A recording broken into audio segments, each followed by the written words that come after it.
Vi a minha nora arremessar uma mala nas águas da represa, mas um som abafado, vindo de dentro, cortou o silêncio da manhã. Corri, puxei a mala da água com uma força que não sabia possuir. Rasguei o zíper com as mãos trêmulas e o meu coração parou. O que encontrei ali dentro me fez tremer até a alma. Se você conhece a dor de perder um filho, se já sentiu a própria vida se esvair junto com a dele, então precisa escutar a minha história. Porque o que eu descobri naquele dia, à beira da represa de Guarapiranga, mudou para sempre o curso da minha existência. E talvez mude o da sua também. Meu nome é Madalena, tenho 62 anos e até 6 meses atrás eu ainda era mãe. Mãe de um filho único, lindo, que o destino me roubou numa noite chuvosa de março. O carro dele derrapou na Marginal Pinheiros, capotou 3 vezes e se chocou contra a mureta de proteção. Fernando tinha 34 anos quando morreu. Hoje, quando acordo na minha casa, aqui perto da represa, o silêncio é uma presença física, tão denso que parece ter peso. As paredes, que antes ecoavam as risadas dele em suas visitas de domingo, agora me devolvem apenas o som da minha própria respiração. A casa tornou-se um gigante vazio, e eu, pequena demais para preenchê-la. Perdi meu marido, Antônio, há 10 anos, levado por um câncer que o consumiu em 8 meses. Mas a morte de Fernando foi diferente. Foi um arranco violento. Uma porta batida no meio de uma conversa que nunca teve fim. Meu sono se desfez. Antes, eu acordava às 6. Agora, os olhos se abrem às 4, às 3 da manhã. Às vezes, a noite passa em claro, e eu apenas encaro o teto do quarto, contando as fissuras na pintura, me perguntando como o mundo ousa continuar girando quando o meu parou por completo. Naquelas primeiras semanas, Cristina, minha nora, apareceu algumas vezes. Sentava-se na sala, os dedos ágeis na tela do celular e tecia comentários vagos. Que difícil, né? Sinto tanta falta dele. É tudo tão injusto. Mas seus olhos nunca confirmavam as palavras.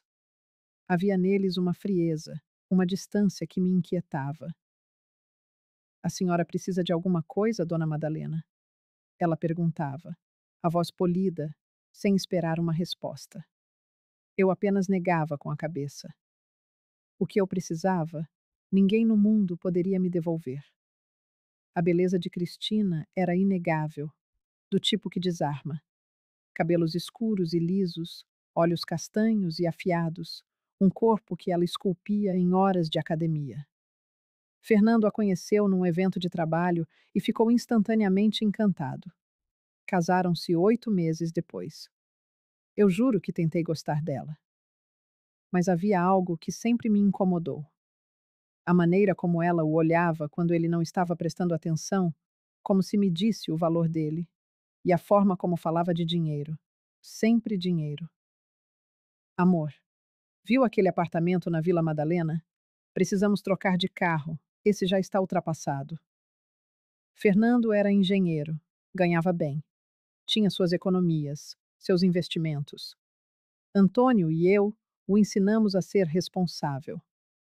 Mas para Cristina, ele era um meio para um fim, e o fim era sempre o que o dinheiro dele podia comprar.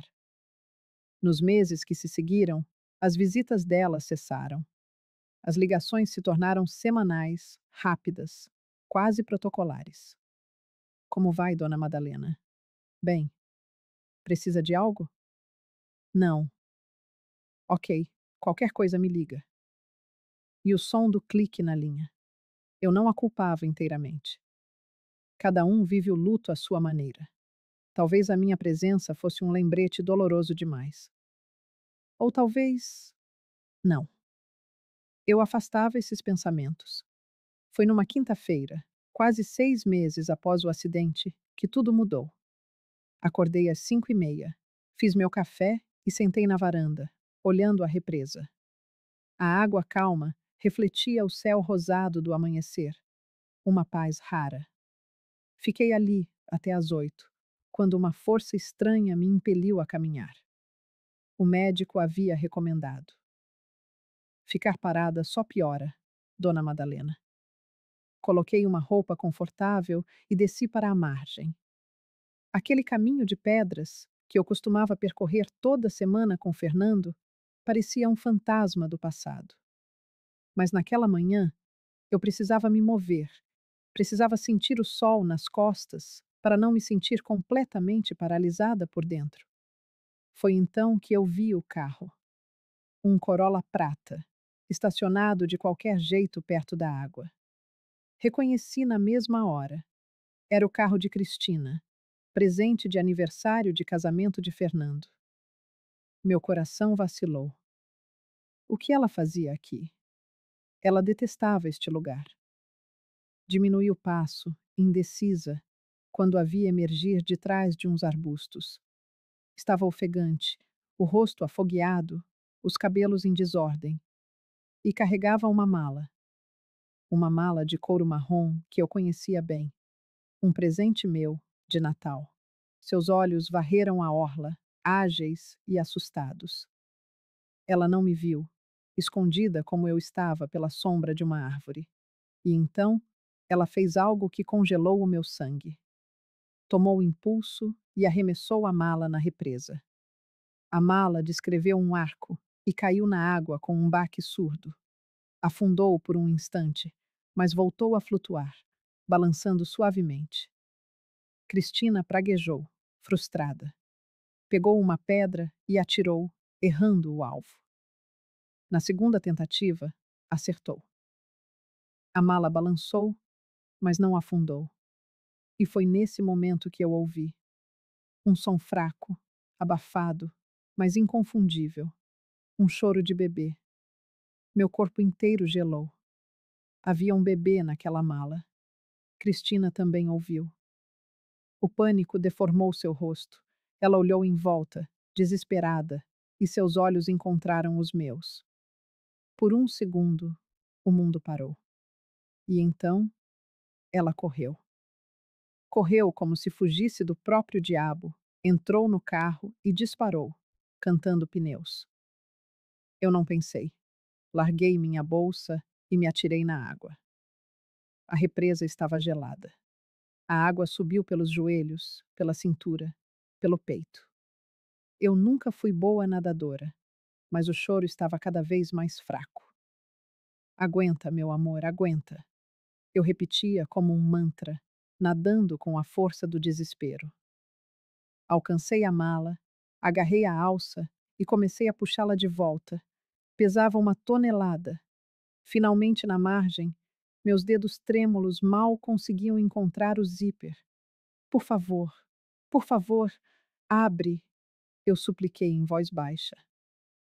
O zíper cedeu. Eu abri a mala e meu coração se quebrou.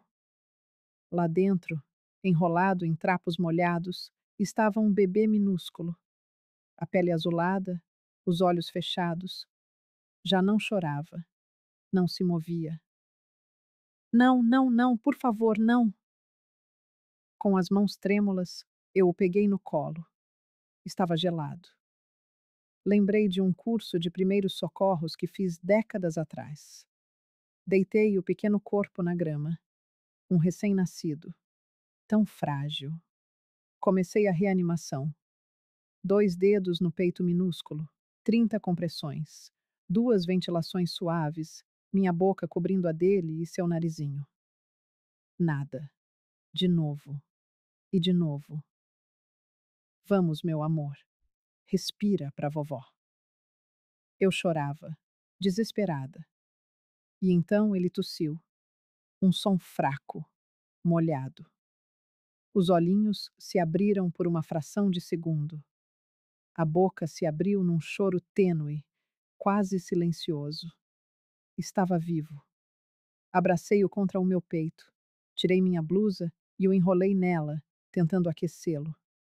Corri até a minha bolsa, disquei 192. O SAMU. Emergência? Qual a ocorrência? Um bebê. eu disse ofegante. Um recém-nascido estava se afogando. Eu o reanimei. Ele está respirando, mas está muito gelado. Por favor, rápido. Dei a localização e a atendente me manteve na linha. A senhora pode me dizer como encontrou a criança? Eu. Eu a encontrei dentro de uma mala, na água. Houve uma pausa do outro lado. Desculpe, senhora, pode repetir? Uma mala. Alguém jogou um bebê numa mala dentro da represa. A voz dela ficou mais séria. Entendo. Vou acionar a polícia militar também. Eles chegarão com a ambulância. Sentada na grama úmida, segurando aquela vida minúscula contra mim, uma única pergunta ecoava na minha mente: que tipo de monstro faria uma coisa dessas? Mas a resposta eu já tinha. Eu vi com os meus próprios olhos. Cristina, minha nora. A ambulância chegou em 6 minutos, seguida de perto pela viatura da polícia. Os paramédicos agiram rápido. Um deles, ao se ajoelhar ao meu lado, disse: Sou o Fernando, do SAMU. O nome me atingiu como um soco. Entreguei o bebê, relutante. Eles o enrolaram numa manta térmica, monitoraram seus sinais. Estava estável. Uma policial jovem se aproximou. Senhora, pode nos contar o que aconteceu? Respirei fundo, o olhar fixo na mala encharcada na grama. Eu estava caminhando. Comecei, a voz firme pela primeira vez em meses. Vi uma mulher jogando aquela mala na água. Ouvi um choro de bebê vindo de dentro. A mulher tentou fazer a mala afundar, mas quando me viu, entrou num carro e fugiu. Mergulhei na água e salvei o bebê. A senhora conhece esta mulher? Perguntou o outro polícia, a tomar nota de tudo num bloco. Fechei os olhos. Sim, é a minha nora, Cristina Ferreira da Silva. Os dois agentes trocaram um olhar rápido. A sua nora? Repetiu Carvalho. Tem a certeza absoluta? Absoluta. Reconheci também o carro dela. Um Corolla prateado, matrícula. Deixe-me pensar. EJCT 2019. O polícia anotou a informação. E a senhora sabe por que motivo a sua nora faria uma coisa destas? Não faço a menor ideia. Era a mais pura das verdades. Por que raio Cristina atiraria um bebê à barragem? E de quem era aquele bebê? Onde é que ela o tinha arranjado? Nada daquilo fazia sentido. Senhora, chamou a paramédica, Jéssica, da porta da ambulância, onde o bebê já repousava numa incubadora portátil. Vamos levá-lo para o Hospital Pedreira. Quer vir conosco? Sim, por favor. Subi para a ambulância, enquanto os policiais informavam que iam para a esquadra registrar a ocorrência e que alguém passaria pelo hospital para falar comigo mais tarde. Durante o trajeto, não consegui desviar o olhar do bebê. Agora estava tão quieto, emitindo apenas um choro fraco e ocasional. Os aparelhos apitavam suavemente à sua volta. A sua pele recuperava lentamente um tom mais rosado, os lábios já não estavam roxos. Ele vai ficar bem? Perguntei a Jéssica. Depende do tempo que passou na água e se surgirem complicações. Mas o facto de estar a respirar sozinho é um excelente sinal. A senhora fez um trabalho incrível com a reanimação. O meu trabalho incrível. Como se eu tivesse tido escolha. Como se pudesse ter feito outra coisa que não saltar para aquela água e agarrar aquela criança. No hospital, tudo se transformou num turbilhão. Levaram o bebê diretamente para a UCI neonatal. Médicos e enfermeiras falavam numa linguagem técnica que eu mal compreendia. Hipotermia, aspiração de líquido, possível pneumonia. Observação de 72 horas. Deixaram-me numa sala de espera. Trouxeram-me uma toalha e uma blusa do hospital, pois eu continuava encharcada e a tremer de frio. Ofereceram-me um café. Aceitei segurando a chávena com as 2 mãos apenas para sentir o calor. 2 horas depois, uma mulher de fato entrou na sala. Era alta, de cabelo curto e expressão séria. Dona Madalena Ferreira? Perguntou. Sim. O meu nome é Fátima Santos. Sou inspetora da Delegacia de Proteção à Criança e ao Adolescente. Preciso de lhe fazer algumas perguntas sobre o que aconteceu hoje. Sentou-se ao meu lado e tirou um pequeno gravador do bolso. Importa-se que grave a nossa conversa? Não. Ela carregou no botão. Dia 12 de setembro, 11h47. Depoimento de Madalena Ferreira sobre o caso de tentativa de infanticídio na barragem de Guarapiranga. Dona Madalena, pode contar-me, com o máximo de pormenor possível, o que aconteceu esta manhã. Contei-lhe tudo, desde o momento em que vi o carro de Cristina até ao resgate do bebê. Não omiti um único detalhe. A inspetora ouvia-me com atenção, interrompendo ocasionalmente com perguntas. A senhora tem a certeza absoluta de que era a sua nora? Que tipo de relação tem? Sabia que ela estava grávida? Essa última pergunta apanhou-me de surpresa. Grávida? A Cristina?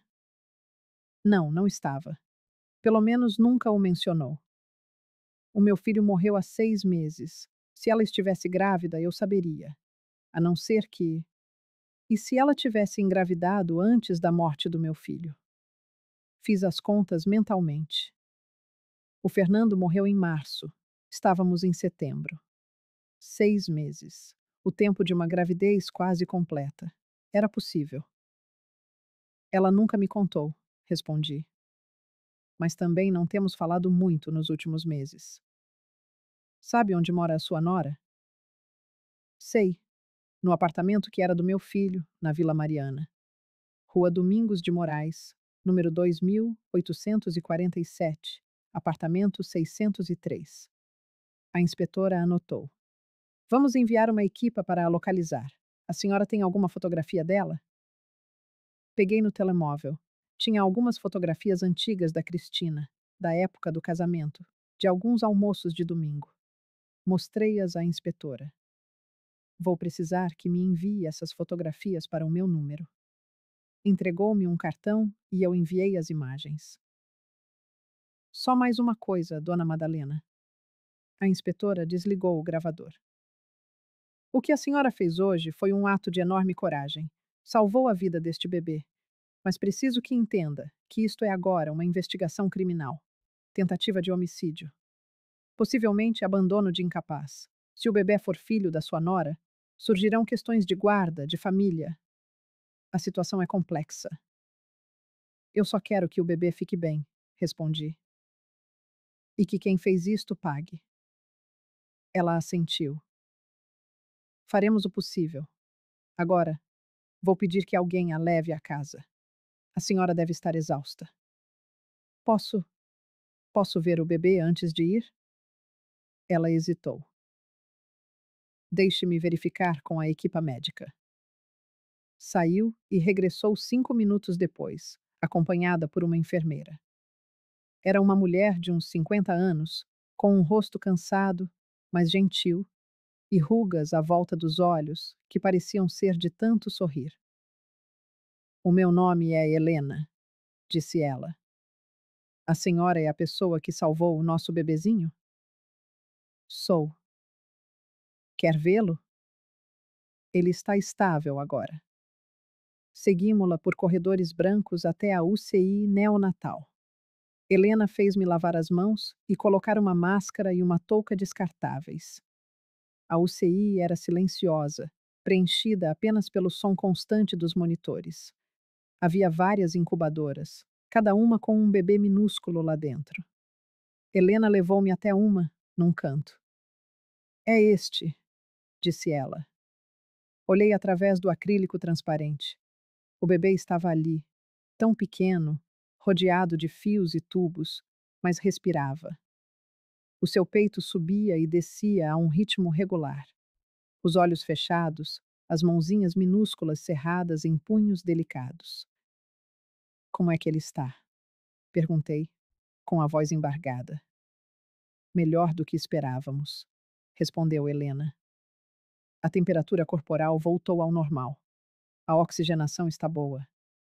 Vamos mantê-lo em observação, fazer todos os exames, mas ele é um lutador. Tem boas hipóteses de sair desta sem sequelas. Pousei a mão no acrílico, como se pudesse sentir o seu calor através do material. Ele tem alguma identificação? Alguém veio procurá-lo? Não. Por enquanto, é um bebê não identificado, mas imagino que a polícia irá investigar. Se for filho da sua nora, como disse, eles vão descobrir. Mas o que eu descobri a seguir gelou-me o sangue. Já passava das 2 da tarde quando cheguei a casa. Um carro da polícia deu-me boleia. O agente, o mesmo que estivera na margem da barragem, acompanhou-me até a porta. A senhora vai ficar bem sozinha, dona Madalena? Perguntou ele. Vou sim. Obrigada. Ele hesitou. Se lembrar de mais algum detalhe, qualquer coisa, ligue para a esquadra. A inspetora Fátima deixou-lhe o número, não foi? Deixou sim. Entrei e fechei a porta atrás de mim. O silêncio engoliu-me. O meu corpo inteiro doía. Os músculos das pernas e dos braços ardiam do esforço. A minha roupa continuava úmida por baixo da blusa do hospital. O cabelo, colado ao rosto, cheirava a água da barragem. Precisava de um banho, de roupa limpa, de comer qualquer coisa. Não comia desde o pequeno almoço, mas sentia-me incapaz de me mover. Fiquei ali, parada no corredor, a olhar para a sala vazia. Havia um bebê dentro daquela mala. A Cristina atirou um bebê à barragem para morrer. A minha nora, a mulher do meu filho. Uma assassina, porque aquilo era um assassinato ou uma tentativa. Não havia outro nome para o que ela fizera. Mas por quê? Era a pergunta que não me saía da cabeça. Tomei um banho longo e quente, deixando a água levar o cheiro da barragem, o suor frio do medo, o peso do que acontecera. Vesti roupa limpa e fui à cozinha preparar uma sanduíche, que comi sem vontade, mas por necessidade.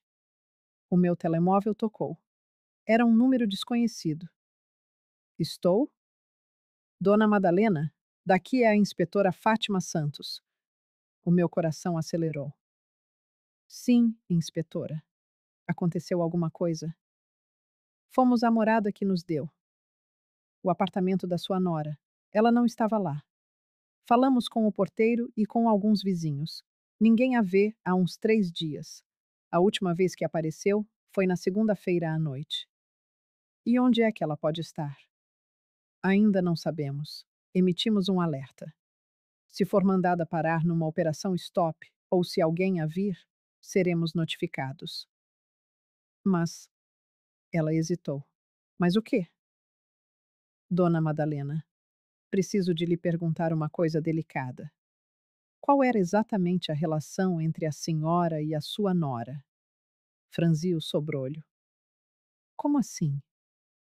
Eram próximas? Davam-se bem? Havia conflitos? Inspetora, não estou a perceber onde quer chegar. É que. Ela suspirou. Falamos com uma vizinha do apartamento. Ela mencionou que o seu filho e a Cristina andavam com problemas no casamento, discussões frequentes. E que a Cristina terá comentado, semanas antes da morte do seu filho, que a senhora nunca a aceitou na família. Senti uma pontada de raiva. Isso não é verdade. Sempre tratei bem a Cristina. Pode não ter sido a nora com que sonhei, mas nunca lhe faltei ao respeito. A senhora tinha algum motivo para querer prejudicar a Cristina? Prejudicar? Inspetora, eu salvei aquele bebê. Como é que isso seria prejudicá-la?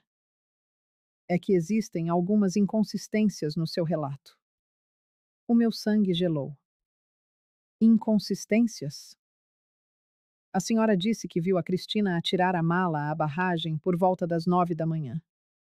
mas verificamos as câmaras de segurança de um supermercado perto da Vila Mariana. A Cristina aparece a fazer compras lá às 9h17 da manhã de hoje. Há imagens dela na caixa, no estacionamento. Ela não podia estar em dois sítios ao mesmo tempo. A minha mente bloqueou. Como era possível? Tem de haver um engano, disse eu. Eu vi a Cristina. Reconheci o carro dela, o Corolla prateado. Reconheci o rosto dela. E a senhora estava a usar óculos? Não. Tem problemas de visão? Tenho miopia, mas para ver ao longe consigo ver bem. E a que distância estava da pessoa que atirou a mala? A uns 50 metros, talvez. 50 metros é uma distância considerável, dona Madalena, especialmente sem óculos. Mas eu tenho a certeza de que era ela. A senhora está a passar por um momento difícil. A perda recente do seu filho, a depressão. Li no seu processo clínico que está a fazer acompanhamento psiquiátrico. Isso não quer dizer que eu esteja louca. A minha voz saiu mais alta do que eu pretendia. Ninguém está a dizer isso, mas preciso de considerar todas as possibilidades. É possível que tenha visto alguém parecido com a Cristina. É possível que, no seu estado emocional, se tenha confundido. Eu não me confundi. Dona Madalena, olhe. A inspetora suavizou o tom. Vou continuar a investigar. Vou encontrar a Cristina para a ouvir. Mas preciso que entenda que, neste momento, não temos provas concretas contra ela. Temos a sua palavra contra um álibi em vídeo. E temos um bebê que foi encontrado, mas ainda não sabemos de quem é ou como foi parar aquela mala. Então está a dizer que não acredita em mim? Estou a dizer que preciso de mais do que um testemunho para prender alguém por tentativa de homicídio. Faremos o seguinte: vamos recolher o ADN do bebê e compará-lo com o da Cristina quando a localizarmos. Se o bebê for filho dela, isso muda tudo. Mas até lá, não posso fazer muito mais. Desliguei o telefone a tremer. Ela não acreditava em mim. A polícia não acreditava em mim. Achavam que eu tinha inventado tudo, que estava louca, que tinha confundido a Cristina com outra pessoa por causa da depressão e do luto. Mas eu sabia o que tinha visto. Era a Cristina. Tinha a certeza absoluta. Passei o resto do dia num estado de torpor, incapaz de pensar direito, de processar tudo o que tinha acontecido. A minha cabeça girava com perguntas sem resposta. Às 7 da noite, voltei ao hospital. A enfermeira Helena estava de serviço. Reconheceu-me imediatamente. Dona Madalena, veio ver o bebê outra vez? Se puder. Claro, venha. Levou-me novamente à UCI. O bebê estava na mesma incubadora, mas parecia mais ativo. Mexia os bracinhos de vez em quando, abria e fechava os olhos. Ele está melhor, comentou a Helena. A temperatura está estável, sem sinais de infecção. É um milagre. Há alguma novidade sobre quem ele é? A polícia esteve cá mais cedo. Recolheram-lhe sangue para o teste de ADN. Disseram que pode levar alguns dias. E se ninguém o vier buscar? Se ninguém for o dono dele? Helena olhou para mim com aqueles olhos gentis. Quando tiver alta, irá para um abrigo temporário, até a situação se resolver. É o protocolo. Um abrigo? Aquele bebezinho, que quase morreu, que lutou tanto para sobreviver, ia parar a um abrigo. Posso, posso tocar-lhe? Perguntei. Pode pôr a mão por aqui. Ela abriu uma pequena portinhola na lateral da incubadora. Mas toque-lhe com cuidado. Ele ainda está muito frágil. Meti a mão lá dentro. Toquei na sua mãozinha com a ponta do meu indicador. Ele agarrou-a. Um aperto reflexo automático, mas estava ali. Aqueles dedos minúsculos fecharam-se à volta do meu. E algo dentro do meu peito que estava congelado desde a morte do Fernando, começou a derreter. Fiquei ali quase uma hora, apenas a segurar-lhe na mão, a sentir o seu calor, o seu pulso de vida. A senhora devia ir para casa descansar, disse Helena gentilmente. Amanhã ele ainda cá vai estar. Eu sei, é só que. Eu entendo. Pousou a mão no meu ombro. A senhora salvou-lhe a vida. É natural que tenha criado um vínculo. Mas era mais do que um vínculo. Era algo que eu não conseguia explicar. Era uma conexão, um fio invisível que repuxava a minha alma na direção daquele bebê. Voltei para casa naquela noite, uma mulher diferente. Ainda não sabia o que o destino me reservava, não tinha respostas para as perguntas que me assombravam. Mas algo me impulsionava para a frente, me entregava um propósito que eu não sentia há meses. Os dias que se seguiram foram uma névoa de ansiedade e espera. Eu voltava ao hospital diariamente, movida pela necessidade de ver o menino. Helena, a enfermeira, sempre me permitia ficar um pouco, e nesses breves momentos, nossas conversas fluíam. Falávamos de tudo e de nada, da vida dela, da minha, dos desafios do seu trabalho, da luta para criar 3 filhos sozinha depois de ser abandonada pelo marido. Mas valeu a pena, ela dizia, com um brilho no olhar. Cada noite em claro, cada dificuldade. Meus filhos são a minha vida. E eu pensava em Fernando. Pensava em como cada noite sem dormir, quando ele era um bebê, cada preocupação e cada medo tinham valido a pena. Como valeu a pena, mesmo ele tendo sido arrancado de mim cedo demais. No quarto dia, meu celular tocou às 10 da manhã. Era a delegada Fátima. Dona Madalena, preciso que a senhora venha até a delegacia. Temos o resultado do DNA. Meu coração disparou, um tambor descontrolado no peito. E então, consegui perguntar, a voz trêmula. Prefiro conversar pessoalmente. A senhora pode vir agora? Posso. Chamei um carro por aplicativo e durante todo o trajeto até a delegacia na Vila Mariana, minhas mãos não pararam de tremer. A delegada me recebeu em sua sala. O rosto era sério, mas havia algo diferente em sua expressão, uma tensão contida. Sente-se, por favor. Eu me sentei, sentindo o peso do mundo sobre os meus ombros. Temos os resultados. Comparamos o DNA do bebê com o Banco de Dados Nacional e encontramos uma correspondência parcial. Parcial? O bebê é neto de uma pessoa cujo DNA está em nosso sistema. Alguém que forneceu material genético para identificação após uma morte em circunstâncias que exigiram investigação. O ar me faltou. Meu coração parou de bater por um segundo. Fernando? Sussurrei. Sim, seu filho. O DNA do bebê indica que ele é neto paterno de Fernando. O que significa que é meu neto? Completei a frase, mal conseguindo respirar. O bebê é filho do meu Fernando. A delegada assentiu, confirmando a verdade que me abalava. Exatamente. E se ele é filho de Fernando, então a mãe é Cristina. Um silêncio pesado se instalou na sala. Isso muda tudo, disse a delegada, quebrando o silêncio. Se Cristina tentou matar o próprio filho, estamos diante de um crime muito mais grave do que imaginávamos. E ela? Vocês a encontraram? Ainda não, mas agora a busca é mais intensa. Emitimos um mandado de prisão. Se ela tentar sair do país, será detida. Minha mente girava em um turbilhão.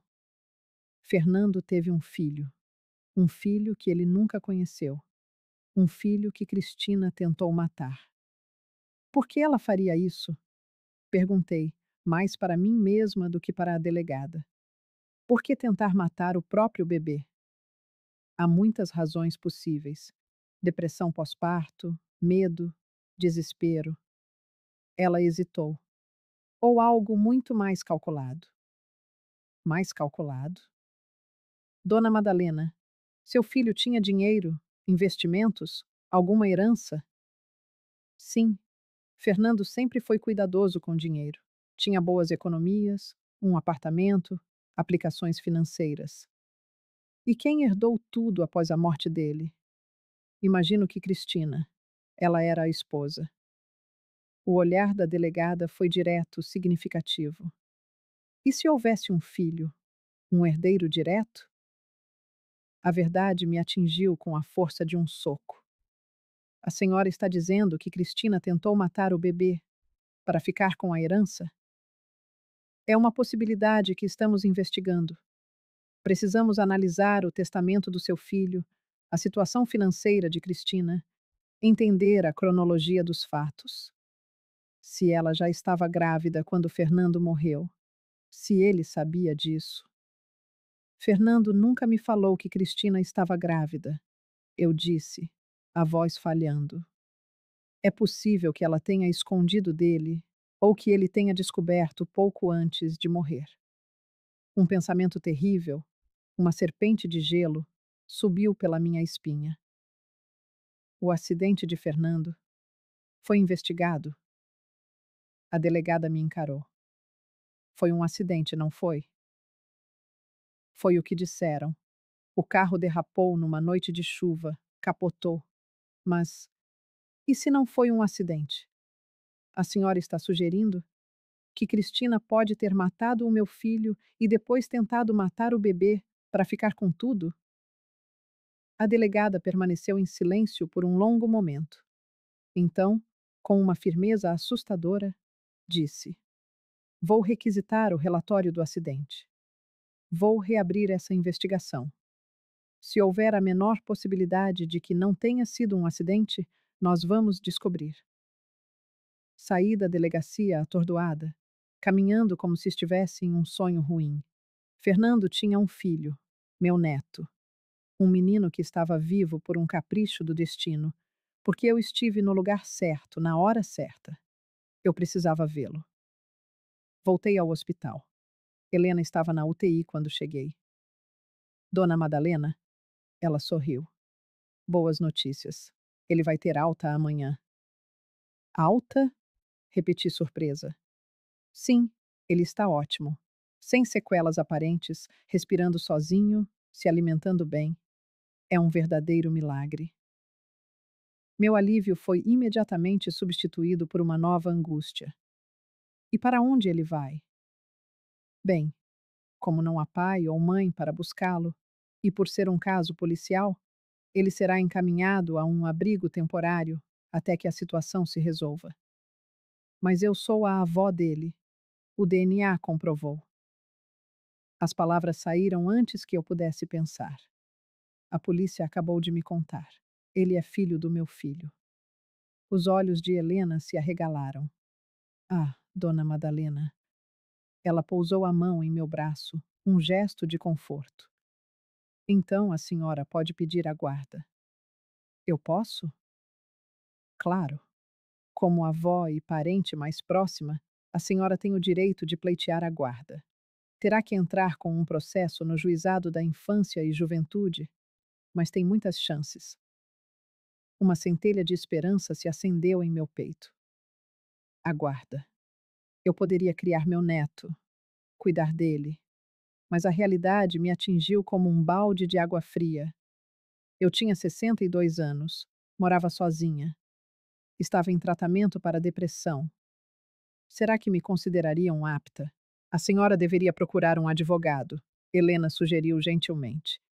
Um especialista em direito de família. Assenti. Era o que eu faria. Mas antes, eu precisava vê-lo. Entrei na UTI. Ele estava acordado, os olhinhos escuros, profundos, me encarando. Coloquei minha mão na incubadora e a mãozinha minúscula dele agarrou meu dedo. Oi, meu amor, sussurrei, as lágrimas correndo livres pelo meu rosto. A vovó está aqui. E naquele momento, observando seu rosto, eu vi os traços de Fernando. O formato dos olhos, a curva da boca. Era o meu filho ali, em uma versão em miniatura. E eu soube, com cada fibra do meu ser, que faria qualquer coisa para protegê-lo. Quando cheguei em casa naquela noite, havia um pacote na minha porta. Uma caixa de papelão, sem remetente, com meu nome escrito à mão, numa caligrafia trêmula. Meu coração acelerou. Olhei para a rua deserta, procurando por algo ou alguém, mas não havia nada.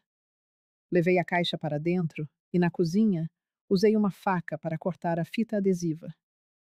Dentro, havia roupas de bebê, algumas ainda com etiquetas. Um macacão azul claro, meias minúsculas, uma manta de algodão com estampa de carrinhos. E no fundo, um caderno de capa dura azul marinho, com as bordas gastas. Eu o reconheci imediatamente. Era o diário que eu dei a Fernando em seu aniversário de 15 anos. Ele sempre gostou de escrever, mas eu pensei que tivesse parado na vida adulta. Aparentemente, eu estava enganada. Com as mãos trêmulas, abri o caderno. A primeira entrada era de 2 meses antes de sua morte. 15 de janeiro. Descobri hoje. Cristina está grávida, de 2 meses.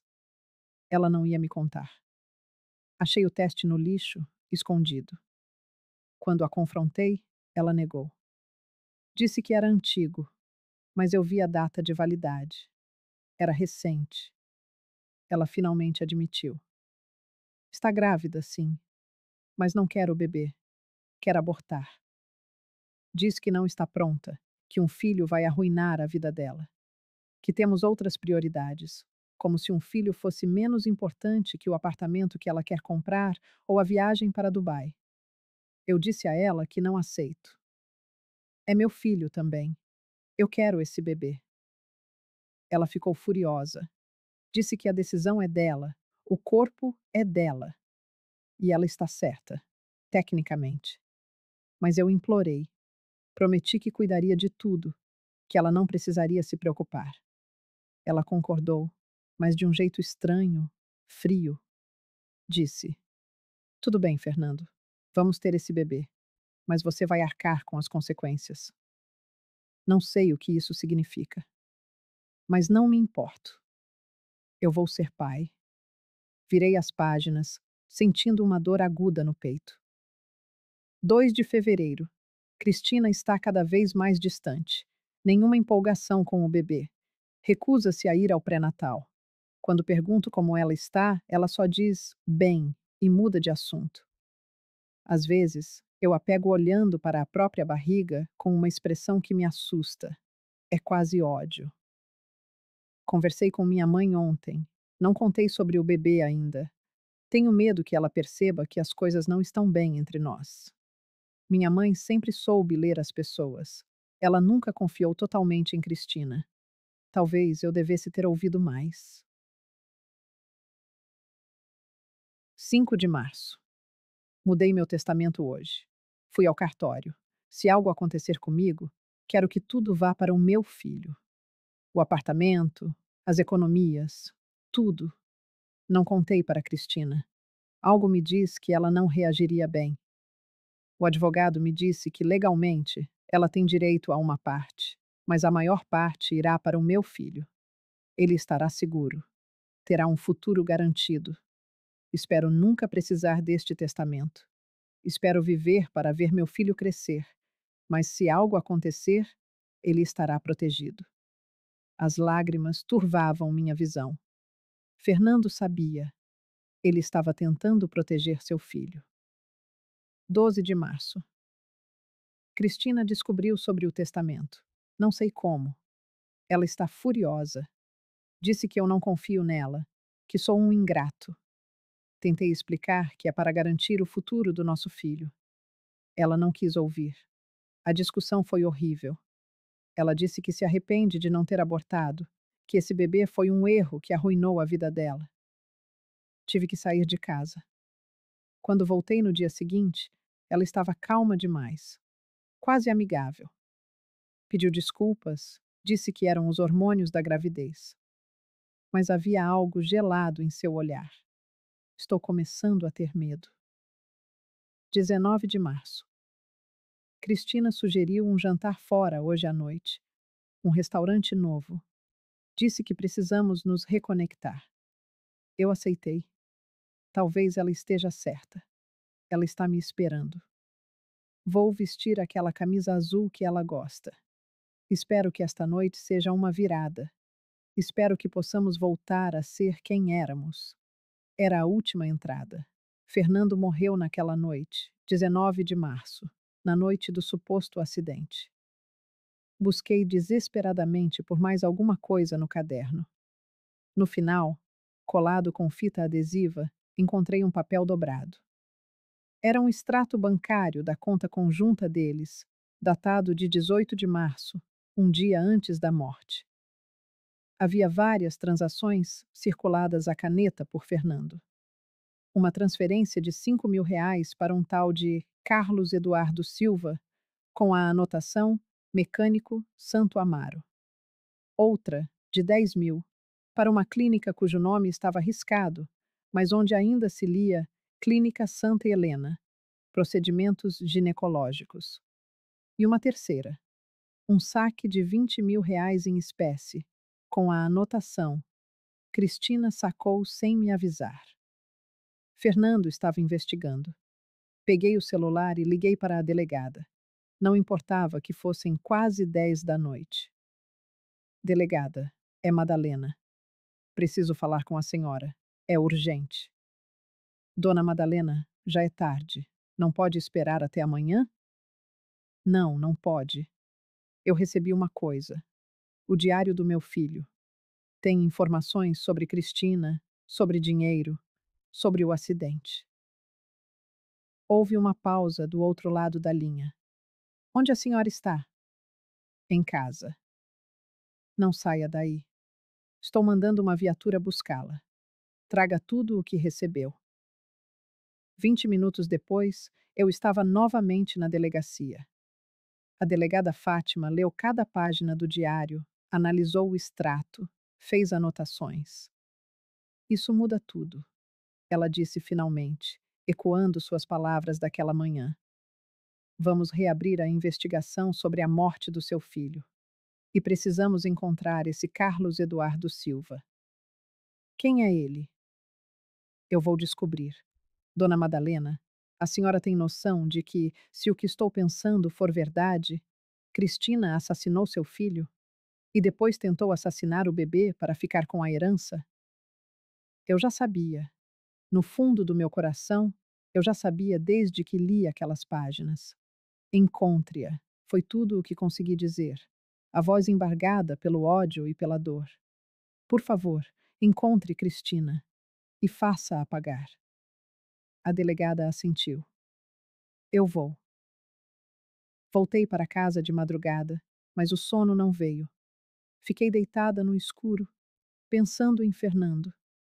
Ele tentou proteger seu filho, mas não foi rápido o suficiente. Cristina o matou. Eu tinha certeza agora. E eu, por uma ironia cruel do destino, salvei o neto que ela também tentou matar. E agora, era minha vez de protegê-lo, de garantir que Cristina nunca mais chegasse perto dele. Na manhã seguinte, fui a um escritório de advocacia que Helena tinha me indicado. Procurei um advogado especializado em direito de família, um homem chamado Dr. Mário Andrade. Em seu escritório sóbrio, despejei sobre a mesa toda a história: a descoberta do bebê, o resultado do DNA, o diário de Fernando e as suspeitas transferências bancárias. Então, o que a senhora pretende é requerer a guarda do bebê. Ele resumiu, com a calma de quem já vira de tudo. Sim, é a única coisa que importa agora.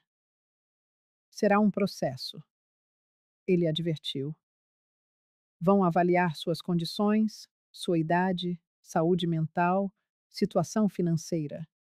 Haverá entrevistas, inspeções em sua casa, verificação de antecedentes. Eu sei. mas preciso tentar. E, e a mãe dele, a Cristina, mesmo que seja suspeita de crimes, legalmente, ela ainda tem os direitos sobre o filho, explicou ele. Mas ela tentou matá-lo. E ainda não foi condenada. Até que haja uma sentença, os direitos dela permanecem. A menos que o juizado determine que há risco iminente para a criança e remova seu poder familiar, ainda que temporariamente. Meu coração acelerou. E isso é possível? Com as provas que eu tenho? O diário, as investigações? Sim, é possível, ele confirmou. Então é isso que vamos fazer. Vamos entrar com o pedido. Ele assentiu, já pegando um bloco de notas. Vou preparar os documentos. A senhora precisará juntar algumas coisas: comprovantes de renda, exames médicos, cartas de recomendação, fotos da casa e precisará de um nome para registrar o bebê. Um nome. O bebê ainda não tinha um nome oficial. No hospital, era apenas BSI, bebê sem identificação. Pensei em Fernando, em como ele teria sonhado em chamar seu filho.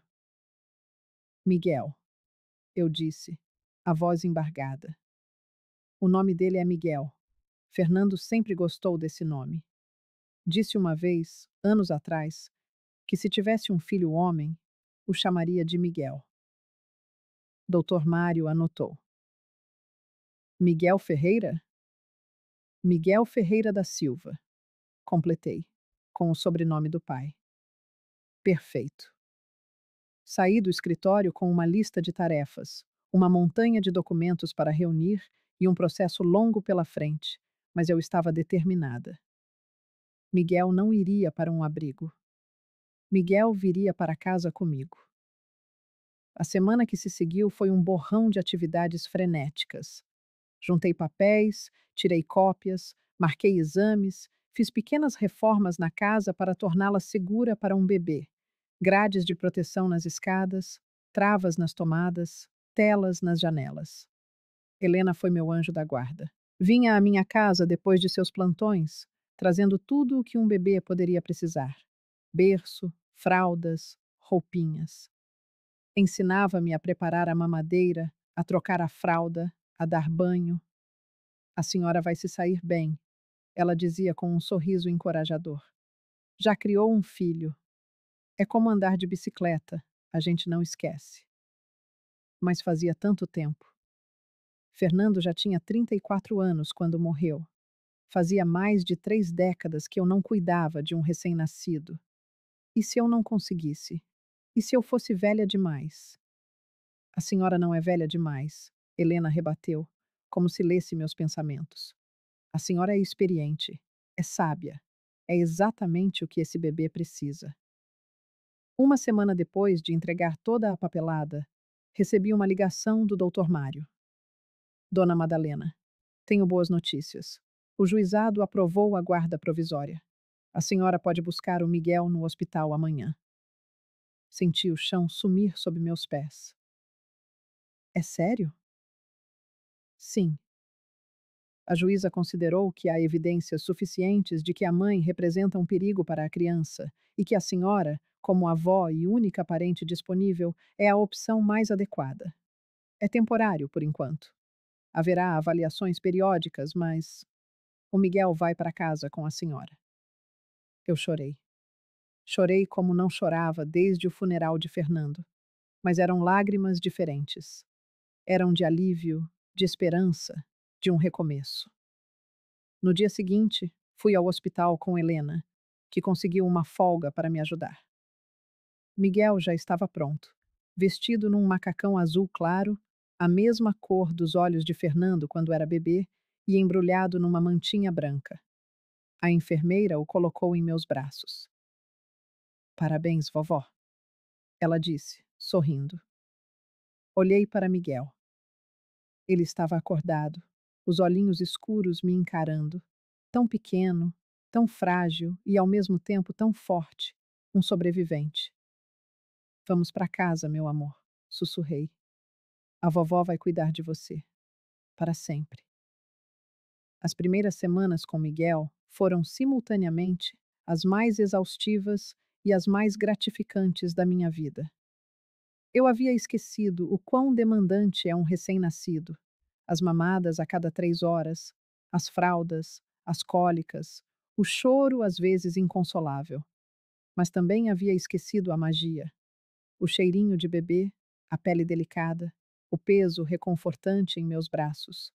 O jeito como ele se acalmava quando eu cantava baixinho as mesmas cantigas que cantara para Fernando. E o momento em que ele abriu um sorriso pela primeira vez.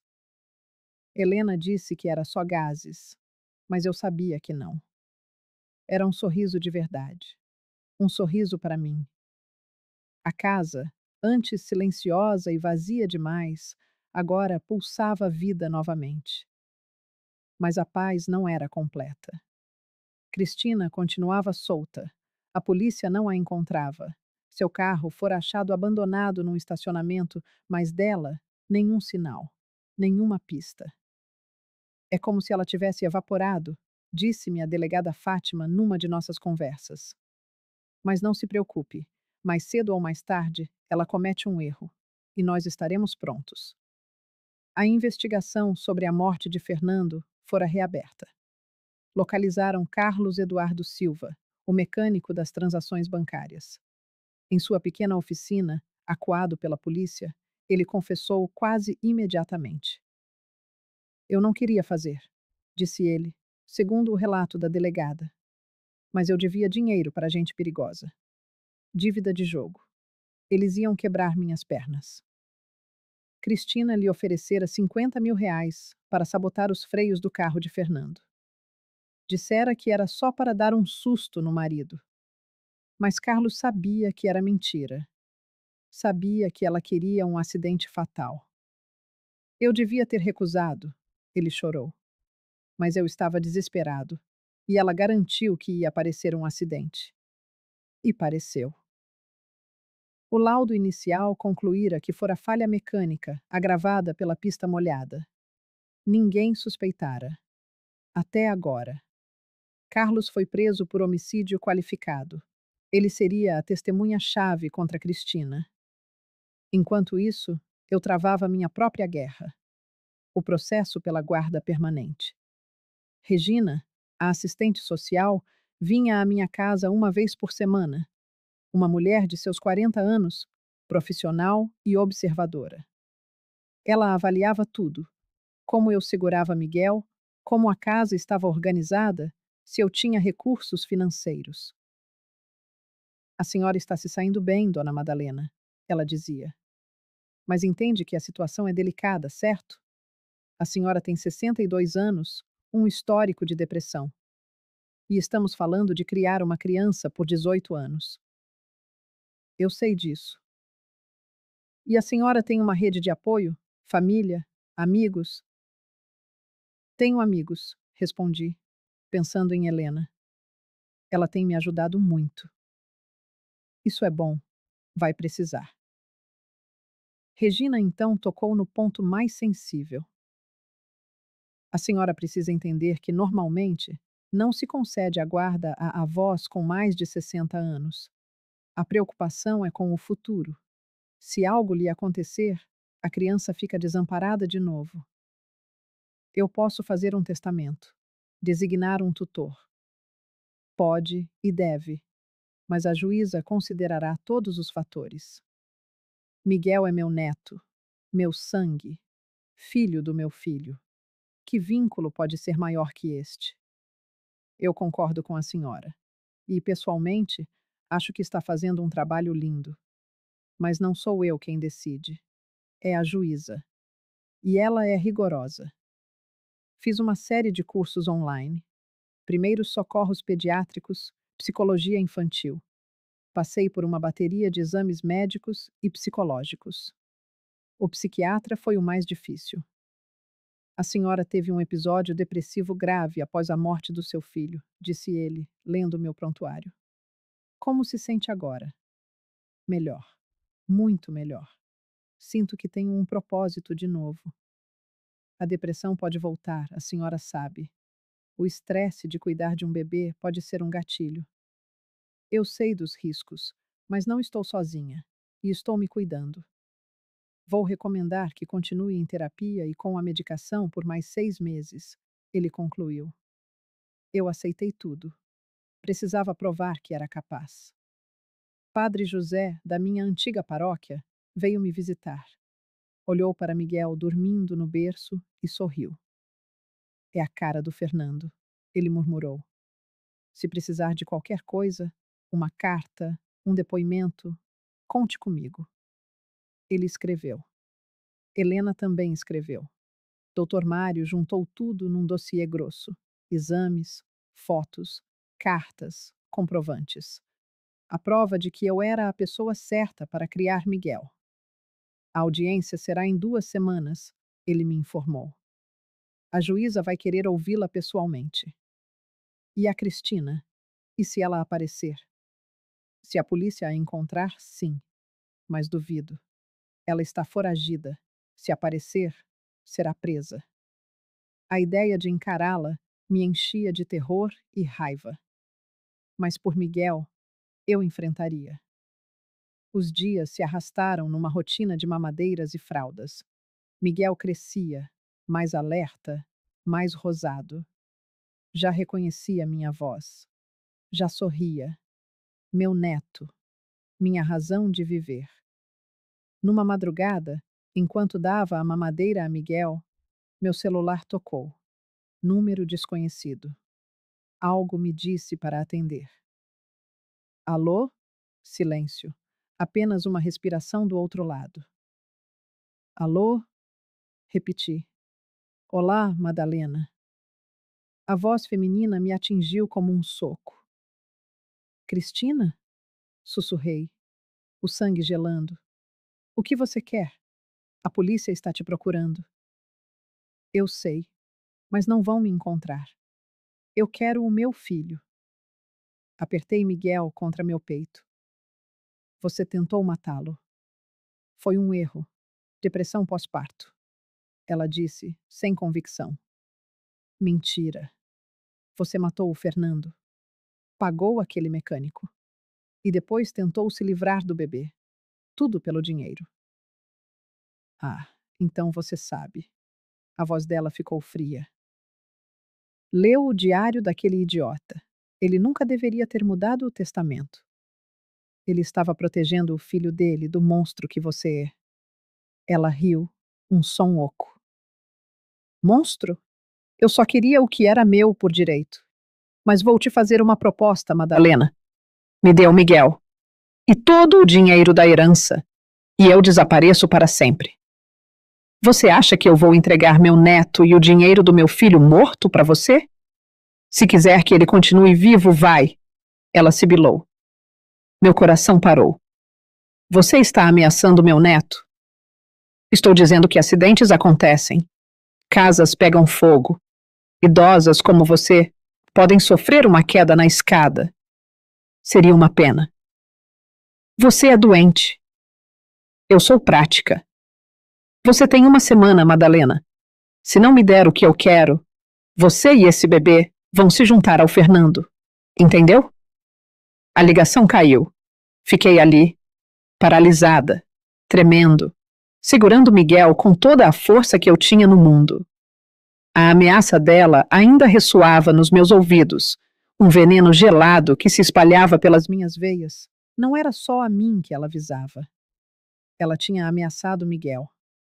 Com as mãos a tremer, disquei o número da delegada Fátima. Ela ligou para mim. A Cristina ligou.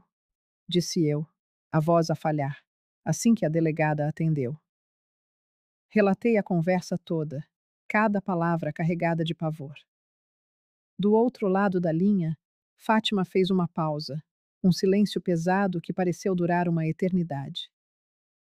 Conseguimos rastrear a chamada, disse ela por fim, a sua voz profissional a cortar a névoa do meu medo. Vou acionar a equipa técnica. Pode ter sido um erro estúpido da parte dela. Uma chance para a localizarmos. Ela disse que me ia magoar. Que ia magoar o Miguel. Vou destacar uma viatura para a sua casa. Vão ficar aí, 24 horas por dia. Está bem? Está bem, murmurei, embora soubesse que não era suficiente. Se Cristina quisesse chegar até nós, uma viatura não a impediria. Ela encontraria uma forma. Eu precisava de agir primeiro, mas o que descobri a seguir gelou-me o sangue nas veias. Nos 3 dias seguintes, a viatura da polícia tornou-se uma presença constante em frente à minha casa. 2 agentes, sempre alerta, vigiavam cada movimento na rua.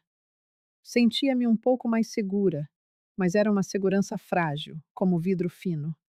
Cristina era calculista. A sua inteligência era uma arma tão perigosa quanto qualquer outra. A equipa técnica conseguiu localizar a origem da chamada, uma lan house no Itaim Paulista, na Zona Leste. Mas quando a polícia lá chegou, ela já tinha desaparecido há horas. O dono do estabelecimento mal se lembrava dela. Uma mulher de óculos escuros e boné. Foi tudo o que conseguiu descrever. Pelo menos tínhamos uma certeza: ela ainda estava em São Paulo. 2 dias depois da ameaça, o Dr. Mário ligou. A audiência pela guarda tinha sido marcada. Na próxima semana, quinta-feira, 10 da manhã, a doutora Márcia vai ouvir o seu depoimento e tomar a decisão final. E a Cristina? Ela vai estar lá? Perguntei, o coração a apertar. Tecnicamente foi intimada. Se não comparecer, perde automaticamente o direito de contestar a guarda. Mas estando foragida, ela não vai aparecer. Seria presa no momento em que entrasse no tribunal. Exatamente. O que joga a seu favor. Uma mãe biológica que não se apresenta para defender os seus direitos parentais torna o processo de transferência de guarda muito mais simples. Os dias que antecederam a audiência foram um borrão de ansiedade. Eu funcionava em piloto automático. Preparava os biberões, trocava as fraldas, dava os banhos, mas a minha mente estava noutro lugar, em estado de alerta constante, à espera. À espera do quê? Eu não sabia, mas sentia a iminência de algo, uma sombra a pairar sobre nós. Helena visitava-me todos os dias depois do seu turno no hospital. Às vezes, trazia o jantar. Você precisa de se alimentar, Madalena. Não pode viver de café e torradas. Outras vezes, sentava-se comigo na sala, em silêncio ou a conversar sobre trivialidades, numa tentativa de me distrair do turbilhão de pensamentos. Achas que tenho alguma chance? Perguntei-lhe numa dessas noites, a voz pouco mais que um sussurro. Na audiência, achas que me dão a guarda? Claro que sim, respondeu ela com firmeza. Estás a fazer tudo certo. A mãe é uma criminosa foragida, o pai está morto. És a única família que este menino tem. Mas a minha idade. A tua idade não importa. O que importa é que tens amor e energia de sobra. Tens tudo o que ele precisa. O meu olhar pousou em Miguel, a dormir serenamente no seu carrinho, alheio a todo o drama que o rodeava. Eu só quero que ele esteja seguro, murmurei. Que ele tenha uma boa vida, longe das marcas de tudo isto. E vai ter. Tu vais garantir que sim. Na quarta-feira à noite, véspera da audiência, o sono não veio. Fiquei acordada até tarde, a ensaiar mentalmente o que diria a juíza, a antecipar perguntas. Miguel acordou por volta das 2 da manhã para o seu biberão. Dei-lhe, embalei-o até ele adormecer de novo e deitei-o no berço. De volta ao meu quarto, estava quase a ceder ao cansaço quando ouvi um clique suave, quase imperceptível, vindo do andar de baixo. O som inconfundível da porta da frente a ceder. Gelei. A porta estava trancada. Eu tinha verificado 3 vezes e a viatura da polícia estava lá fora. Como? Ouvi passos, lentos, deliberados, a subir as escadas. O meu coração disparou, martelando contra as minhas costelas. Agarrei no telemóvel e disquei o 190. Emergência? Tem alguém na minha casa. Sussurrei, a voz embargada pelo pânico. Por favor, mandem alguém rápido. Rua Anésio Costa, 487. Uma viatura está a caminho, senhora. A senhora está num local seguro? Estou no meu quarto. Tranquei a porta. Os passos pararam no cimo da escada. Ouvi o som metálico de uma maçaneta a ser forçada. A do quarto do Miguel. Não. Ela não ia tocar nele. Do fundo do meu armário, tirei o velho taco de beisebol que o Fernando tinha lá deixado anos antes. Saí do quarto. O corredor estava mergulhado na escuridão, mas eu conseguia distinguir uma silhueta junto à porta do quarto do meu neto. Graças a Deus, eu tinha mandado instalar uma fechadura nova. Sai da minha casa. A minha voz soou mais firme do que eu me sentia. A silhueta virou-se. Era Cristina. Estava diferente. O cabelo, antes longo e escuro, estava agora curto e tingido de um loiro desbotado. Estava mais magra, vestida de preto. Olá, Madalena, disse ela, com uma calma aterradora, como se fosse uma visita social a meio da madrugada. A polícia está a chegar. Eu sei. Devo ter uns 5 minutos no máximo. Ela deu um passo na minha direção. É tempo suficiente. Tempo para quê? Da cintura, ela sacou algo escuro e metálico. Uma arma. O frio que senti não era do ar da noite, vinha de dentro, a congelar minha alma. Para terminar o que deveria ter terminado na barragem, disse ela. Não vais tocar no Miguel. Não? E quem me vai impedir? Tu? Ela riu, um som oco e sem alegria. Uma velha com um taco de beisebol? Eu salvei-o uma vez, vou salvá-lo de novo. Desta vez vou certificar-me de que ele morre. E tu também. Vai parecer um assalto que correu mal. Ladrão mata avó e bebê. Uma tragédia, mas acontece. Ela estava completamente louca. Eu via-o agora nos seus olhos. Uma loucura fria, calculista. Por que é que o fizeste? Perguntei, a tentar ganhar tempo, as sirenes a soarem cada vez mais perto. Por que é que mataste o Fernando? Porque ele era um idiota. Mudou o testamento sem me dizer nada. Achou que me podia controlar com um filho que eu nunca quis. O plano era simples: aguentá-lo mais uns anos, esperar que fizesse mais dinheiro e depois divorciar-me e ficar com metade. Mas ele tinha de estragar tudo. Então, mataste-o. Foi fácil. Aquele mecânico estúpido fez um bom trabalho. E o Fernando nem desconfiou. Patético. As sirenes estavam quase à porta. E o bebê? O teu próprio filho? Não era meu filho. Era um obstáculo. Só isso. Ela levantou a arma, apontando-a diretamente a mim. Adeus, Madalena. Manda um abraço ao Fernando por mim. Fechei os olhos, a preparar-me para o impacto. Ouvi um estrondo, um grito. Mas não fui eu que fui atingida. Abri os olhos. Cristina estava no chão, a agarrar a perna e a gritar de dor. A sua arma tinha voado para o canto do corredor. No cimo da escada, de pé, estava a delegada Fátima, a sua arma ainda a fumegar. Cristina Ferreira da Silva está presa. 2 policiais subiram as escadas a correr. Um pontapeou a arma de Cristina para longe. O outro algemou-a enquanto ela se contorcia. A delegada aproximou-se de mim. A senhora está bem? Só consegui anuir. As minhas pernas cederam e eu sentei-me no chão, o taco ainda na mão. Como. Como chegou tão rápido? Eu estava na viatura lá fora. Suspeitávamos que ela pudesse tentar alguma coisa esta noite. Reforcei a segurança. Quando a vi entrar pelos fundos, pedi reforços e entrei também. Cheguei mesmo a tempo. O choro de Miguel irrompeu do quarto, assustado pelo barulho. Posso, Comecei. Vá, cuide dele. Nós tratamos disto.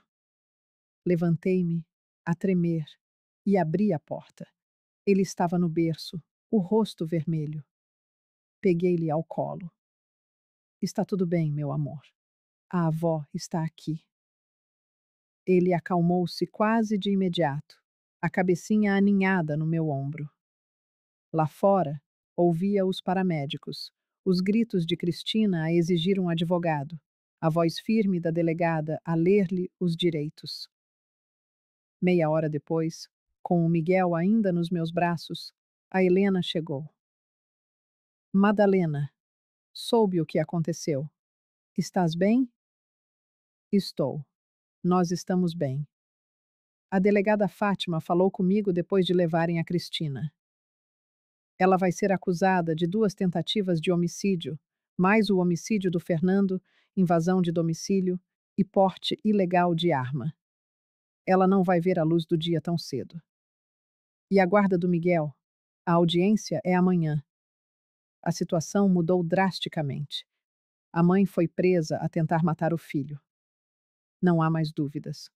A guarda é sua, dona Madalena. Pode ter a certeza. E ela estava certa. No dia seguinte, no tribunal, a juíza ouviu-me por menos de 15 minutos antes de bater o martelo.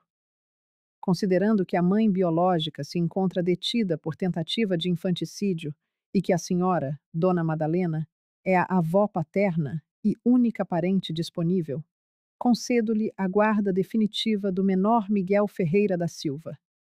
Que Deus a abençoe, a si e ao menino. Eu chorei. O doutor Mário abraçou-me. Ele é seu, oficialmente. O julgamento de Cristina ocorreu 4 meses depois. Sentei-me na primeira fila, a mão de Helena a segurar a minha com força. Vi-a entrar, algemada, vestida com o uniforme laranja da prisão. Parecia mais velha, mais magra, o cabelo sem vida.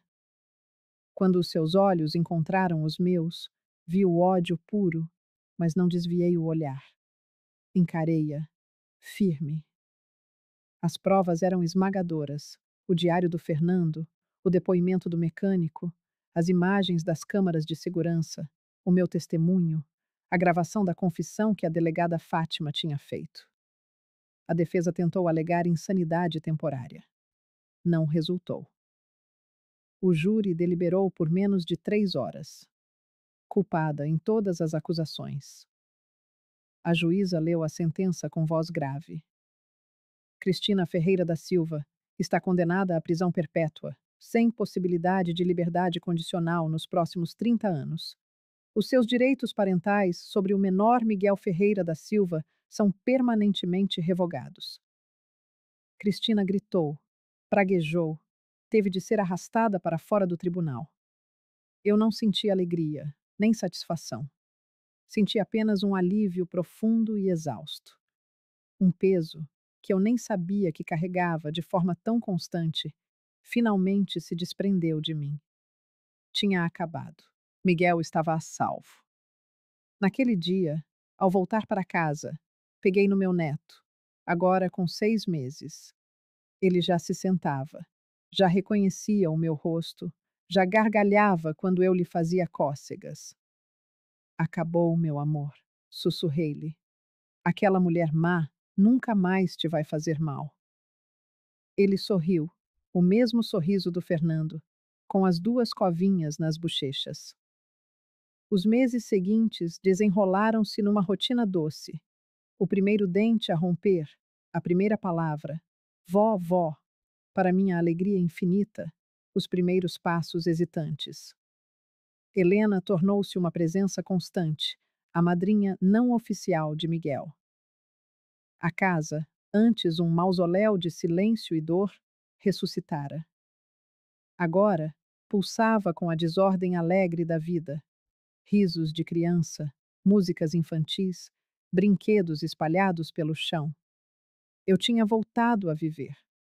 Transformei o antigo quarto do Fernando no quarto do Miguel. Pintei as paredes de azul claro, com nuvens e aviões. Pendurei fotografias do meu filho. Este era o teu papá, dizia eu ao Miguel, a mostrar-lhe uma foto do Fernando em criança, a sorrir. Ele amava-te muito, mesmo sem te ter conhecido. Comecei a criar um álbum de fotografias, um de verdade, com páginas de papel. Colei fotos de cada marco e, ao lado de cada uma, escrevia pequenas notas. Primeiro sorriso, 6 semanas. Estavas a olhar para a luz do sol.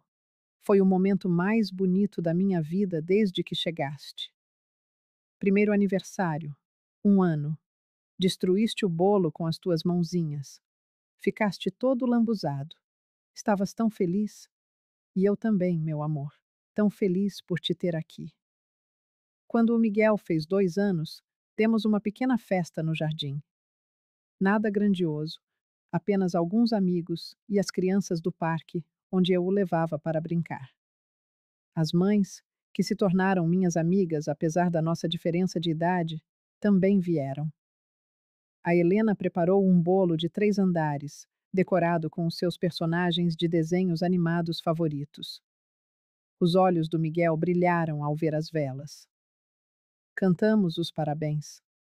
Ele soprou, ou melhor, tentou soprar, e acabou por cuspir nas velas, arrancando risos de todos. Feliz aniversário, meu príncipe, sussurrei-lhe ao ouvido, enquanto ele devorava um pedaço de bolo com as mãos. Naquela noite, depois de todos se terem ido embora e o Miguel já dormir profundamente, sentei-me na varanda dos fundos, a que dava para a represa. Era a mesma varanda onde eu me sentava sozinha, mergulhada num abismo de tristeza, antes de tudo acontecer. Mas agora era diferente. Olhei para com a calma que espelhava a lua cheia e refleti sobre como a vida pode mudar num único instante. Como a tragédia se pode transformar em recomeço. Como do fundo do poço pode nascer a esperança. Eu perdi o meu filho. Essa dor nunca desaparece por completo. Há dias em que ainda acordo e, por um segundo, espero ver o Fernando a entrar pela porta, a sorrir, a chamar-me mãe. Há dias em que a saudade é tão física que me esmaga o peito.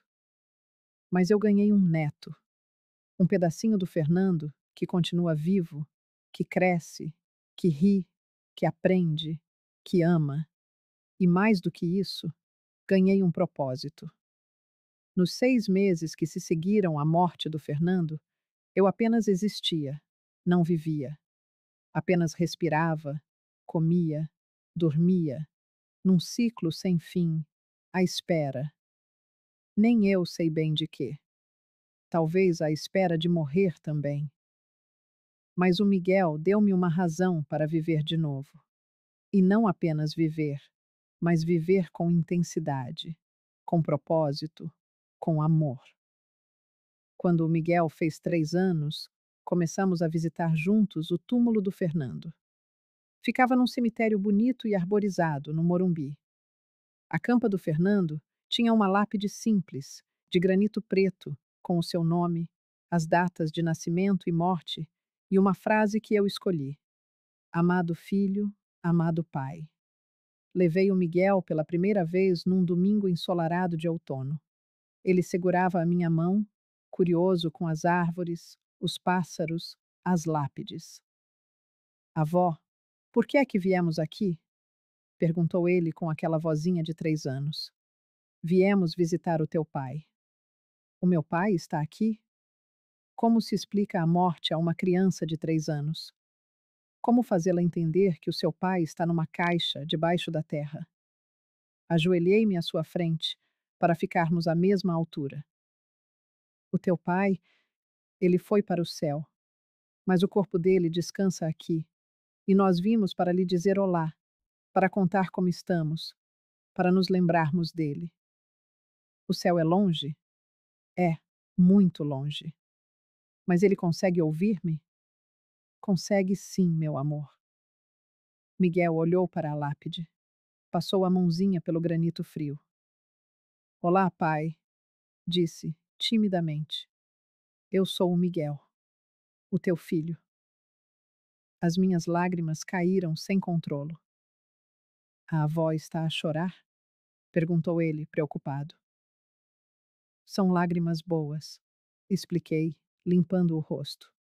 Às vezes, também choramos quando estamos felizes. Estás feliz? Estou. Muito feliz por te ter a ti. Ele abraçou-me. Aquele abraço apertado e desajeitado de criança pequena, mas cheio de um amor que cura tudo. Ficamos ali mais alguns minutos. Eu a contar-lhe histórias do Fernando. Como ele era engraçado, como adorava pescar na represa, como tocava viola mal, mas com um entusiasmo contagiante, como fazia as melhores panquecas do mundo. Um dia vai ser igual a ele, prometi. Bonito, inteligente, gentil, mas ainda melhor, porque vais ter todas as oportunidades que ele teve. E mais, eu vou garantir isso. Quando o Miguel tinha 4 anos, começou a fazer perguntas mais difíceis. Avó, onde está a minha mãe?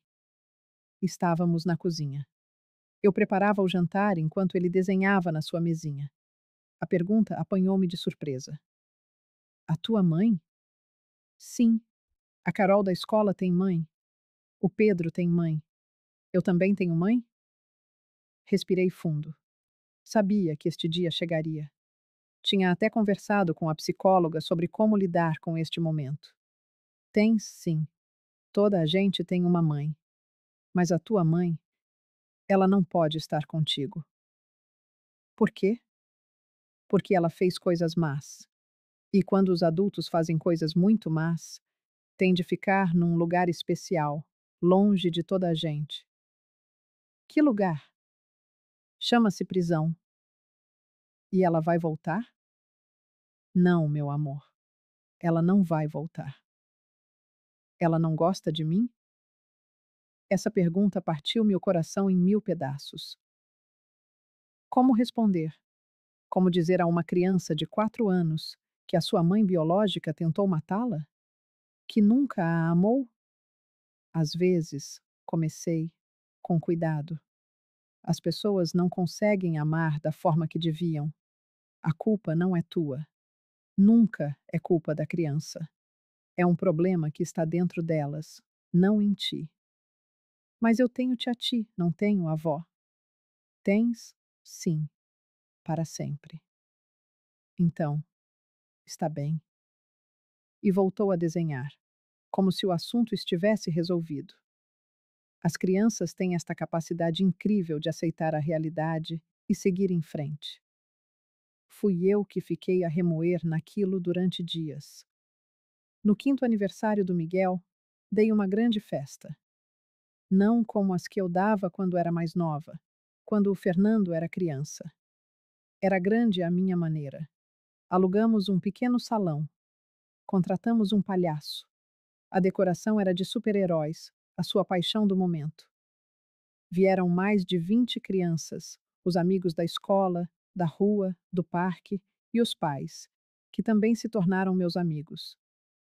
Dona Madalena está de parabéns, disse-me uma das mães, a Carla, enquanto víamos as crianças a brincar. O Miguel é uma criança linda, educada, feliz. Obrigada. E a senhora também está ótima. Nem parece ter 67 anos. Rime. Cuidar de uma criança ou nos mantém jovens ou nos mata mais depressa. Ainda não decidi qual. Ela riu-se também. Mas, a sério, admiro-a muito. Criar uma criança nesta idade, depois de tudo o que passou, é inspirador.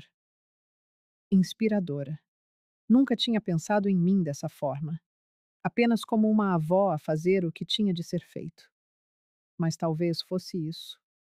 Talvez a inspiração fosse simplesmente continuar, dia após dia, mesmo quando parece impossível.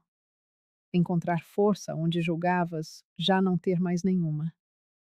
À noite, depois de todos se irem embora, Depois de arrumarmos a confusão, depois de dar banho ao Miguel e lhe vestir o pijama, sentamo-nos juntos no sofá. Gostaste da tua festa? Perguntei. Gostei. Foi a melhor festa do mundo. Que bom, meu amor. Ele bocejou, encostando a cabeça no meu ombro. Avó, sim, eu amo-te. O meu coração transbordou. Eu também te amo, Miguel. Mais do que tudo neste mundo. Mais do que chocolate? Muito mais do que chocolate. Mais do que gelado? Muito mais do que gelado. Uau! Ele pareceu impressionado. Então é mesmo muito. Ri-me, apertando-o contra mim. E naquele momento, naquele segundo perfeito de puro amor e contentamento, pensei: valeu a pena. Toda a dor valeu a pena. Perder o Fernando foi a pior coisa que me aconteceu. Quase me destruiu. Mas encontrar o Miguel, salvá-lo, criá-lo, foi a melhor. A vida tem destas ironias. Tira com uma mão e dá com a outra. Destrói e reconstrói. Quebra e cura. Já não sou a mesma Madalena de há 5 anos. Aquela mulher estava a afogar-se em tristeza, sem propósito, sem esperança. Esta Madalena é diferente. É mais forte, mais sábia, mais grata. Porque eu aprendi que podemos sobreviver ao insuportável. Podemos reerguer-nos dos escombros. Podemos encontrar luz mesmo na escuridão mais profunda. E aprendi que o amor verdadeiro, incondicional, sacrificial, é a força mais poderosa que existe. Foi o amor que me fez saltar para aquela represa gelada para salvar um bebê desconhecido. Foi o amor que me deu forças para lutar pela guarda do Miguel contra todas as probabilidades. Foi o amor que me transformou de uma mulher destroçada numa avó guerreira. E é o amor que me faz acordar todos os dias, mesmo quando o meu corpo dói, mesmo quando estou cansada, mesmo quando é difícil. Porque o Miguel precisa de mim e eu preciso dele. Somos uma equipa. Nós os dois contra o mundo. Se estás a ler isto, se acompanhaste a minha história até aqui, quero que saibas uma coisa. Não importa quão escuro esteja o teu caminho agora, não importa o quanto aches que não consegues continuar, não importa o peso da perda que carregas, há sempre esperança. Eu perdi o meu único filho. Pensei que a minha vida tinha acabado. E então, um milagre aconteceu. Um milagre terrível e belo ao mesmo tempo. Uma mala atirada a uma represa, um choro abafado, um resgate desesperado, e a minha vida ganhou um novo sentido. O teu milagre pode ser diferente do meu, mas ele chegará. Se aguentares firme, se continuares a respirar, a acordar, a pôr um pé à frente do outro. A vida tem uma forma de nos surpreender, de nos dar segundas oportunidades quando pensávamos que já não havia mais nenhuma. Não digo que seja fácil. Deus sabe que não foi. Houve dias em que quis desistir, em que olhava para o Miguel a chorar às 3 da manhã e pensava: não consigo. Sou demasiado velha, demasiado cansada, demasiado destroçada. Mas eu consegui. Dia após dia, biberão após biberão, fralda após fralda. E tu também consegues, seja o que for que estejas a enfrentar agora, porque és mais forte do que imaginas. Olho para o Miguel agora, com os seus 5 anos, inteligente, engraçado, carinhoso, e vejo que tudo valeu a pena. Cada lágrima, cada noite em branco, cada momento de dúvida. Valeu a pena, porque ele está aqui, seguro, amado, feliz. E eu também estou. Pela primeira vez em muito tempo, estou genuinamente feliz. Não é a mesma felicidade de antes, aquela felicidade ingênua de quando o Fernando era vivo. É uma felicidade mais profunda, mais sábia, temperada pela dor, mas também pela gratidão. Sou grata por cada dia em que acordo e vejo o seu rostinho na almofada ao meu lado. Sim, ele ainda dorme comigo às vezes, e eu deixo, porque sei que o tempo voa. Sou grata pela confusão dos brinquedos na sala, pelos desenhos colados no frigorífico, pelos eu te amo, avó sussurrados. Sou grata por estar viva para viver tudo isto. Por isso, se estás a passar por um momento difícil, se sentes que a tua vida perdeu o sentido, quero que saibas, tu vais conseguir, vais sobreviver. E um dia, vais olhar para trás e perceber que superaste o que parecia impossível, que te reergueste dos teus próprios pedaços e te tornaste algo novo. A vida não acabou, apenas mudou de rumo. E por vezes, esse novo rumo leva-nos a lugares que nunca imaginamos. Hoje, o Miguel e eu estamos sentados na varanda, a olhar para a represa onde tudo começou. Avó, sabias que és a minha pessoa preferida no mundo inteiro? Diz ele de repente. Sorriu, puxando-o para perto de mim. Mesmo? Mesmo. Mais do que o Homem-Aranha. Uau! Isso é sério, então? É, porque o Homem-Aranha é de mentira e tu és de verdade. E tu também és a minha pessoa preferida, meu amor. Mais do que o avô Antônio, diferente do avô Antônio. Cada pessoa que amamos é especial à sua maneira. E o pai? Sou o preferido como ele era? Tu és ele, de certa forma.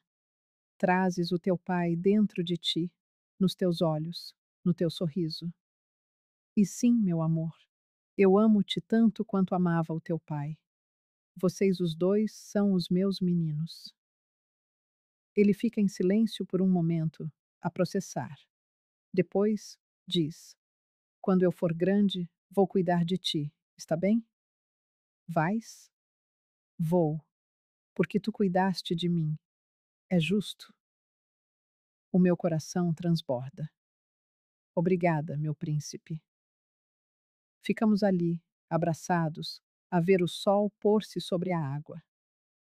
A mesma água que quase me tirou o Miguel e que agora testemunha a nossa felicidade. E eu penso que a vida dá mesmo voltas que não esperamos.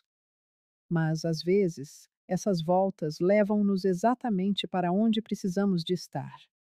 Se esta história te tocou de alguma forma, se te deu esperança, partilha-a. Partilha com alguém que precisa de se lembrar que é forte. E se reconheces sinais de abuso ou perigo para uma criança na tua vida, por favor, denuncia. Pode salvar uma vida, assim como eu salvei a do Miguel. E se estás a pensar em desistir, imploro-te, não desistas. Pede ajuda. A tua vida vale a pena. Tu vales a pena. Obrigada por ouvires a minha história. E lembra-te sempre, no final, é o amor que fica. É o amor que cura. É o amor que salva. Continue a amar, a lutar e a viver, pois você nunca sabe que milagre o aguarda na próxima esquina. Que tesouro flutua numa represa, guardado numa mala de couro, esperando apenas para mudar sua vida para sempre.